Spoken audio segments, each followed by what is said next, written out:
की जय, भारत माता की जय। नमस्कार दोस्तों, बहुत बहुत स्वागत है आप सबका एक बार फिर से टेक्निकल अस्त्र में।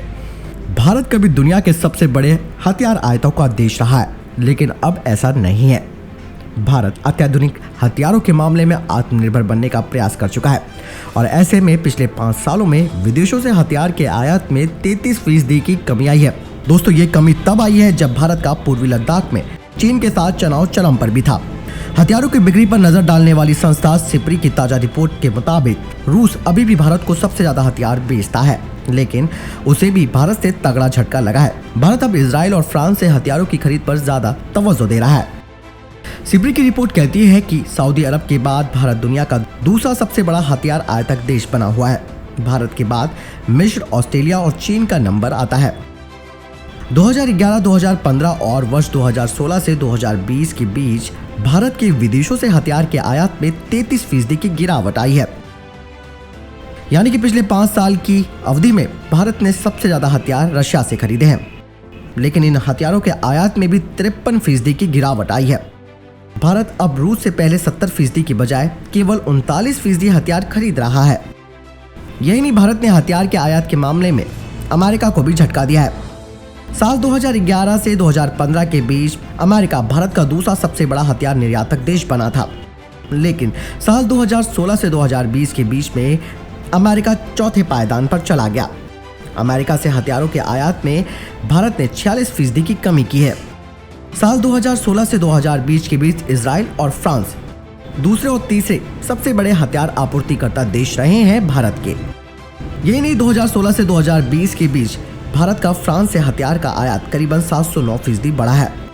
वहीं भारत का इजराइल के साथ हथियार आयात 82% तक बढ़ गया है। भारत ने इस अवधि के दौरान राफेल डील भी की थी, जिससे फ्रांस से हथियारों के आयात में इतनी वृद्धि हुई है। राफेल विमानों और उसमें लगे मिसाइलों की खरीद भारत के कुल आयात का आधा है।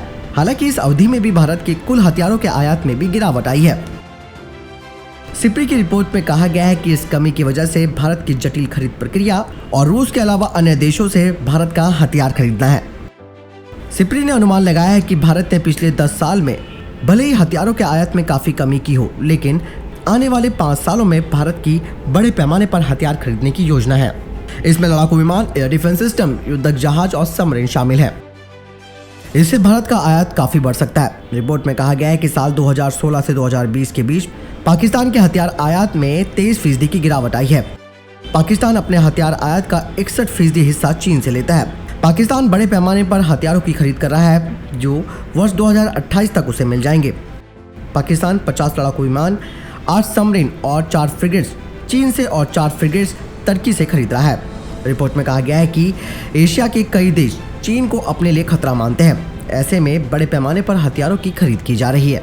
हालांकि यहाँ पर भारत का आत्मनिर्भर भारत अभियान भी हथियार आयात को कम करने में एक महत्वपूर्ण भूमिका भी निभा रहा है। जिस तरीके से हमारी स्वदेशी कंपनियां BHEL हो, चाहे वो HAL हो या फिर DRDO, ये सब प्राइवेट पार्टनरशिप के जरिए हथियारों को बनाने की कोशिश कर रहे हैं। इसके अलावा Bharat force, L&T, Mahindra defence, ऐसी कई सारी निजी कंपनियां भी हैं जो हथियार के मामले में भारत को आत्मनिर्भर बनाने की कोशिशें कर रही हैं और ये मुहिम रंग ला रही है। भारत का हथियार आयात का 33% घटना एक बहुत बड़ी बात है।